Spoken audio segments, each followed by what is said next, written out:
দ্বারকাধীশ কৃষ্ণ নাকি মনির সামন্তক মনির লোভে হত্যা করেছে। রুক্মিণী বলছেন, প্রাণনাথ কি তুমি নাকি সত্রাজিতের ভাই প্রসেনকে মনির লোভে হত্যা করেছে? দ্বারকাধীশ বলছে, আবার কি কথা? তুমি কোথায় শুনলে, কি শুনলে?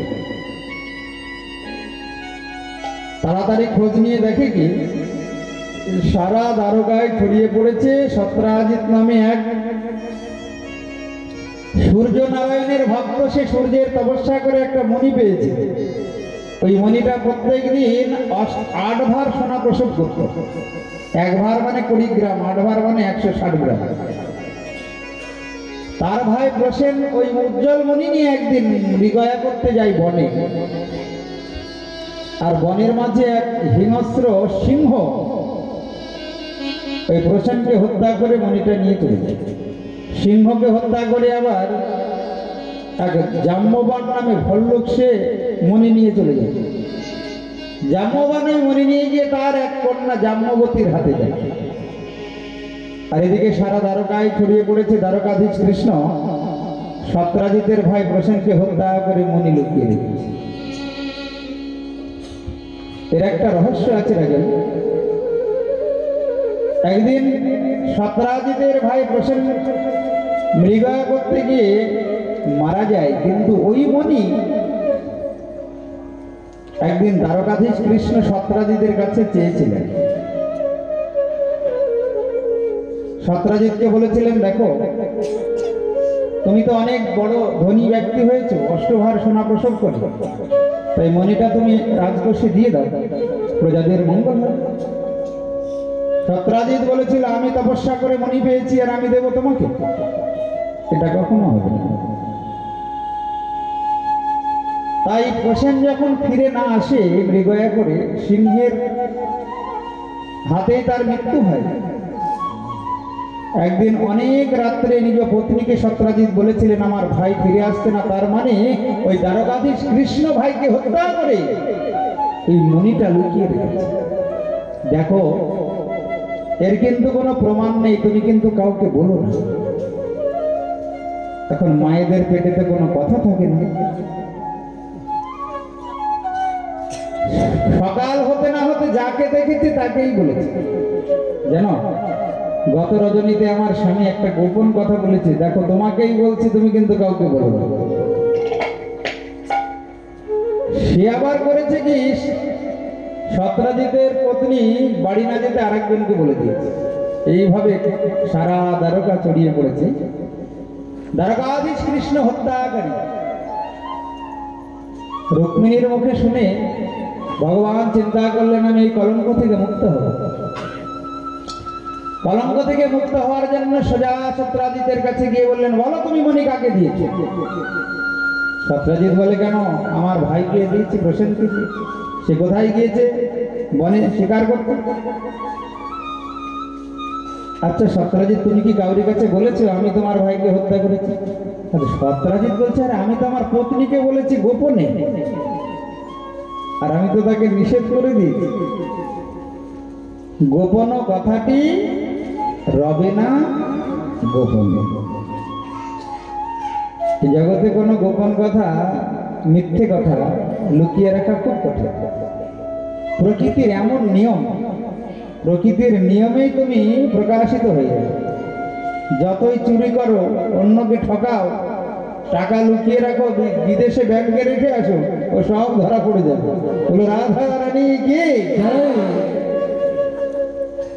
শত চেষ্টা করেও তুমি নিজেকে গোপনে রাখতে পারবে না। প্রকৃতি এমন ভাবে ভগবান সৃষ্টি করেছে। মৃত্যুই যখন অবশ্যম্ভাবী, তখন সৎভাবে জীবনযাপন করাই জীবের একমাত্র কর্তব্য।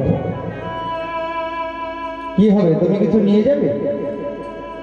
নিয়ে যখন যাবে না, অন্যকে ঠকিয়ে লাভটা কি? কোনো লাভ আছে? যারা দুর্ভাগা হতভাগা নরকের কীট, তারাই এই জগতে অন্যকে ফাঁকি দেয়, তাই না? কিছু যাবে বলো? বাড়ি গাড়ি জমি জায়গা ব্যাংক ব্যালেন্স কিছু যাবে? তুমি কিসের আশায় অন্যকে ঠকাবে আর নিজে ঠকবে? কোনো দরকার নেই। একটু আহার নিদ্রার ব্যবস্থা ভগবানের চরণে স্মরণ নিলে সব ব্যবস্থা হয়ে যায়, কোনো দিন অভাব হবে না। ভক্তের কোনোদিন অভাব হয় না। অভাব কার হয়? যার ভগবানের সঙ্গে ভাব নেই, তার অভাব। আজ পর্যন্ত শোনা যায় যে কোনো ভক্ত না খেয়ে মারা গেল, শোনা যায় কি মা? বরং যে ভক্ত একটু ঠাকুরের নাম করে বলে তার কাছে এত কিছু আসে ভগবানের ইচ্ছায়, সে আবার আর 5 জনকে খাওয়ায়। কোনোদিন অভাব হবে না। ওই জন্যে কখনো মিথ্যার আশ্রয় নিতে নেই, অন্যকে কষ্ট দিতে নাই, দুঃখ দিতে নাই। সৎভাবে জীবনযাপন করো, তোমার যা কিছু প্রয়োজন ভগবান সব যোগান দেবে। তাই গোপন মানেই পাপ। সত্রাজিৎ বলছে আমি তো পত্নীকে বলেছি, আর তো কাউকে বলিনি। তো ডেকে বলছে ও শুনছ, ওই কথাটা তো আমি কি কাউকে বলেছি? আমি তো বলেছিলাম, এর কোনো প্রমাণ নেই। তার পত্নী বলছে আরে আমি যাকে বলেছি তাকে তো নিষেধ করে দিয়েছিলাম। সে আবার আরেকজনকে বলছে আমি যাকে বলেছি তাকে তো নিষেধ করেছি। ওই জন্য মায়েদেরকে কখনো কোনো গোপন কথা বলতে নাই, ঋষির অভিশাপ আছে। ওরা কোনো গোপন কথা পেটে রাখতে পারে।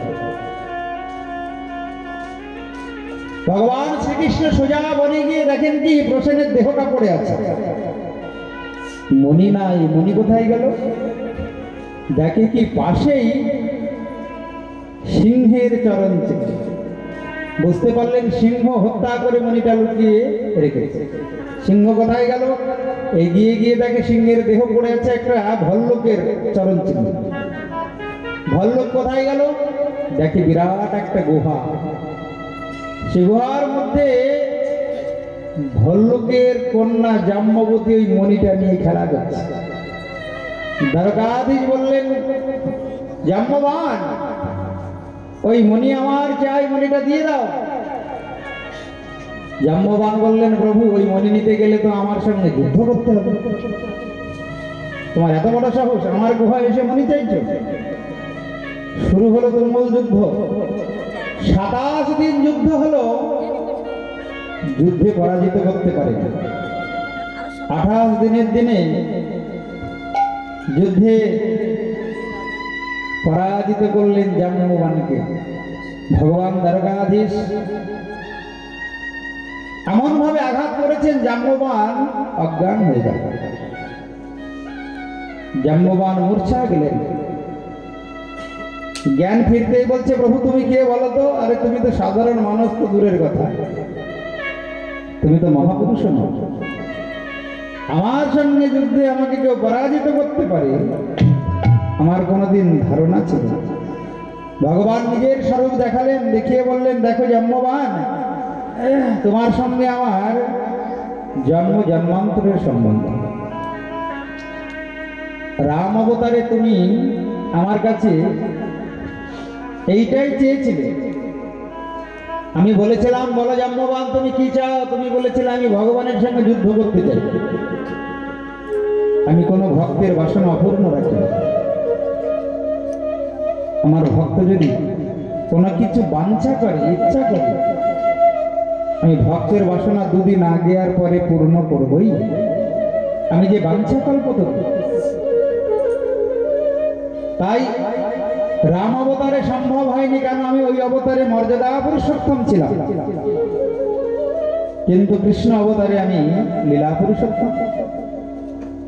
তাই তোমার মনোভিলাস আমি পূর্ণ করলাম জাম্ববান। তোমার কোনো দোষ নাই, যা হয়েছে আমার ইচ্ছাতে, কিন্তু আমার যে মণিটা চাই। জাম্ববান বললেন প্রভু তো আমি আমার কন্যা জাম্বতীকে মণিটা দিয়ে দিয়েছি। যদি ওই মণি নিতে হয় তাহলে আমার কন্যাটিকেও গ্রহণ করতে হবে। ভগবান কলঙ্ক থেকে মুক্ত হওয়ার জন্য জাম্বতীকে স্বীকার করেছিলেন। জাম্বতীকে নিয়ে দ্বারকায় এসে যথাবিধি অনুসারে বিবাহ করেছিলেন। এই হলো দ্বিতীয় পত্নী। 1 নম্বর রুক্মিণী, 2 নম্বর জাম্বতী। মণিটা নিয়ে গিয়ে সোজা সত্রাজিৎকে দিয়ে দিলেন। দিয়ে বললেন বলো তুমি যাকে বলেছিলে আমি সত্রাজিৎকে হত্যা করে মনে লুকিয়ে রেখেছি, তাকে গিয়ে আগে বলো যে আমি এই কাজ করিনি। কিন্তু ওই সত্যি কথাটা ছড়ায় না, ভালো কথা তো তাড়াতাড়ি ছড়ায় না। এইভাবে ভগবান বারবার সত্রাজিৎকে বলছেন তুমি সারা দ্বারকাবাসীকে বলো আমি তোমার ভাইকে হত্যা করে মনে লুকিয়ে রাখি। এই জাম্ববতীর কাছে শোনো মনি কোথায় ছিল, প্রমাণ সহ ধরে এনেছে জাম্ববতী। জাম্ববতী বলে দিল আমার পিতা জাম্ববান ওই সিংহকে হত্যা করে এই মনি নিয়ে আমায় দিয়েছে, প্রমাণ হয়ে গেল। সত্রাজিৎ চিন্তা করলেন এই মনি নিয়েই যখন এত ঝগড়া, এই মনিটা আমি দ্বারকাধীশ কৃষ্ণকে দান করে দেব। কন্যা সত্যভামা এসে বলে পিতা ওই অত সুন্দর মনিটা তুমি আমায় দিয়ে দাও, আমি কাউকে দিতে দেবো। পিতার হাত থেকে জোর করে মনি নিয়ে নিল সত্যভামা।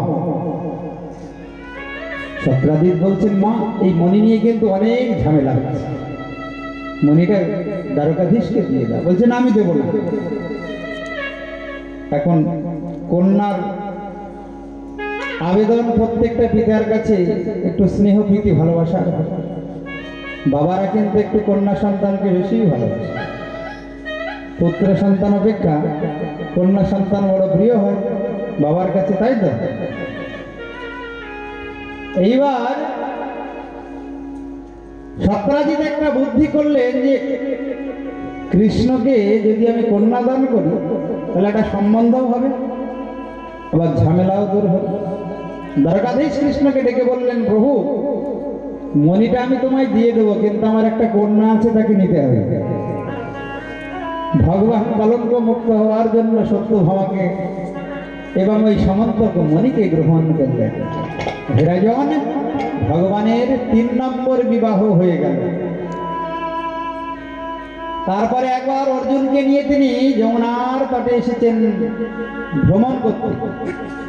হঠাৎ দেখেন এক রূপবতী এক রমণী যমুনার তটে বসে ধ্যান করছে। ভগবান বললেন কি দেখো তো অর্জুন। অর্জুন গিয়ে পরিচয় জানতে চাইলে বলল আমি হলাম সাক্ষাৎ যমুনা কালিন্দী, ওই ভগবান শ্রীকৃষ্ণকে প্রতিরূপে লাভ করার জন্যই তপস্যা করছে। কারণ এই জগতে যাকেই প্রতিরূপে ভালোবাসবে সেই দুঃখ দেবে, তাই মন প্রাণ দিয়ে আমি একজনকেই ভালোবাসি।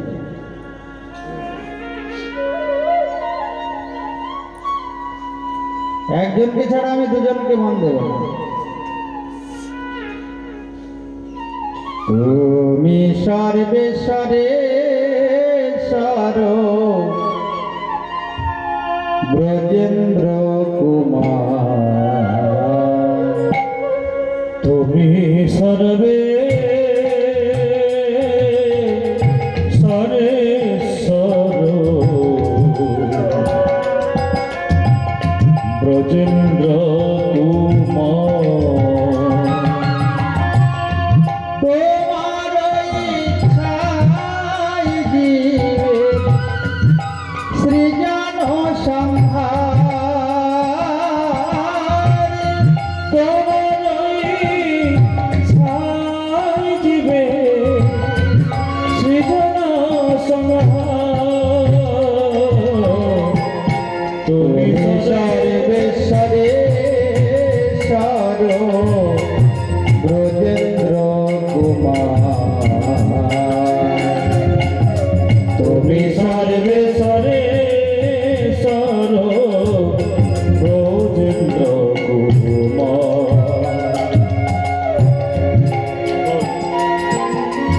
তুমি ছাড়া জগতে আমার আপন কেউ নাই। তপস্যা করছেন কালিন্দী যমুনার তটে, তুমি সর্বেশ্বরেশ্বর ব্রজেন্দ্র। এই লীলার মাধ্যমে কি শিক্ষা? সুখদেব গোস্বামী রাজা পরীক্ষিতকে বলছেন মন প্রাণ দিয়ে যদি কেউ একজনকে ভালোবাসে সে কোনোদিন বিধবা হবে না। বিধবা হবে তার তো স্বামী কোনোদিন তাকে ছেড়েই যাবে না, তো বিধবা কি করে হবে? কিন্তু কোন স্বামী? আসামি নয় কিন্তু স্বামী। জগৎস্বামী ভগবান কোনদিন ছেড়ে যাব না।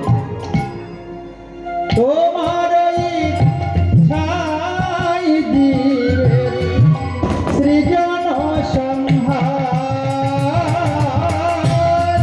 তোমার ইচ্ছায় জীবে সৃজন সংহার,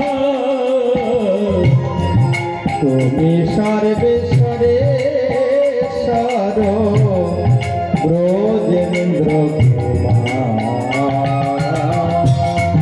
তুমি সর্বে সরে সর ব্রজেন্দ্র কুমার। ভগবান বললেন, অর্জুন দেখো তো কে বসে আছে। জনমানব শূন্য যমুনা বলেন একাকিনী কোন রমণী বসে কি চিন্তা করছে।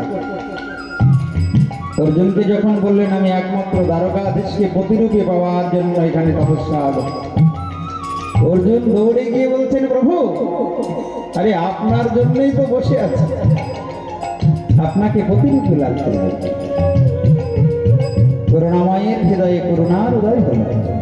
একবার যদি কেউ ভগবানকে একটা কোনো সম্বন্ধে জড়াতে পারে তাহলেই কিন্তু তার বেড়া পার। যে কোনো একটা সম্বন্ধে তাকে বেঁধে ফেলতে হবে, বাঁধার পরে কিন্তু এই সম্বন্ধ থেকে আর দূরে সরা যাবে না। তুমি আমার পতি, তুমি আমার পুত্র, তুমি আমার বন্ধু, তুমি আমার ভগবান, যে কোনো একটা সম্বন্ধে তাকে বেঁধে ফেলতে হবে। বেঁধেছ কিনা তার প্রমাণ, বাঁধতে পেরেছ কিনা তার প্রমাণ। যখন তার জন্য মনটা ছটফট করবে তখন জানবে তোমার বন্ধনে ভগবান আবদ্ধ হয়েছে। যেমন সন্তানকে খাওয়ানোর জন্য মায়ের মন কি করে, ছটফট করে।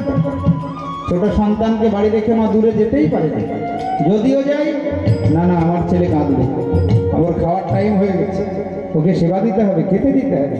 মা যেমন ছুটে চলে আসে তদ্রূপ যেদিন ভগবানের জন্য মনটা ছটফট করবে সেদিন জানবে সম্বন্ধ হয়েছে। অজাত পক্ষাইব মাতরম খগাহ স্তন্নম যথা বৎসতরা ক্ষুধার্তা প্রিয়ং এব ভূষিতম বিষণ্ণা মনোরবিন্দাক্ষ দিদৃক্ষতে ত্বম। কখন ভগবানের সঙ্গে দৃঢ় সম্বন্ধ হয়? উদাহরণ দিলেন ভাগবত। যেমন পাখির বাসায় পাখির ছানা রেখে পাখি যায় খাবার আনতে, কতক্ষণে চেয়ে থাকে, তখন মা খাবার নিয়ে আসে, আর মা খাবার সংগ্রহ করতে গিয়ে ছটফট করে আমার সন্তানের বুঝি বড় কষ্ট হবে। মা চিন্তা করছে সন্তানের, সন্তান চিন্তা করছে মায়ের, তাহলে জানবে সম্বন্ধটা দৃঢ় হয়েছে। ভগবান যখন তোমার চিন্তা করবে আর ভগবানের চিন্তায় যখন তোমার মনটা ছটফট করবে তখন জানবে ভগবান আপন হয়ে গেছে। যেখানে ভগবানের কথা হবে তখন মনে হবে সবার আগে গিয়ে বসবে, একটা কথাও যেন আমার শ্রবণ থেকে বাদ না পড়ে, জানবে সম্বন্ধ হয়েছে। তাই কালিন্দী বললেন আমি দ্বারকাধীশকে প্রতিরূপে লাভ করার জন্যই তপস্যা করছি। ভগবান কালিন্দীকে নিয়ে চলে গেলেন দ্বারকায়, যথাবিধি অনুসারে বিবাহ করলেন।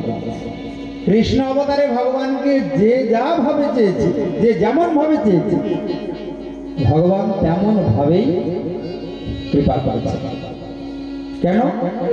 কৃষ্ণ যে স্বয়ং ভগবান, কোন অবতারে মনোবাসনা পূর্ণ করতে পারেননি ভগবান ভক্তের। যেমন রাম অবতারে ভক্তের মনোবাসনা পূর্ণ হয়নি, ভক্তরা চেয়েছিল প্রতিরূপে লাভ করতে। মর্যাদা পুরুষোত্তম রামচন্দ্র তো এক পত্নী ব্রত থাকে, কিন্তু কৃষ্ণ অবতার ভগবান সবার মনোবাসনা পূর্ণ করেন। ওই জন্যে একলা ঈশ্বর কৃষ্ণ আর সব ভৃত্য যারে জয়ছে না চাই সে তৈছে করেনি। ভক্ত হতে হলে কৃষ্ণ ভক্ত হতে হবে, মন দিতে হলে কৃষ্ণ চরণে মন দিতে হবে, শ্রবণ করতে হলে কৃষ্ণের নামরূপ গুণলীলা কথা শ্রবণ করতে হবে। ভালোবাসতে হলে কৃষ্ণকেই ভালোবাসতে। একটা শব্দ যদি জীবনে কেউ ও নিত্য নিরন্তর বলতে পারে, শুনতে পারে, একটা শব্দকে যদি যথাযথ জানতে পারে, তার অন্য কিছু আর জানার দরকার নাই। সেই শব্দটা কি? সেই শব্দটাই হলো কৃষ্ণ।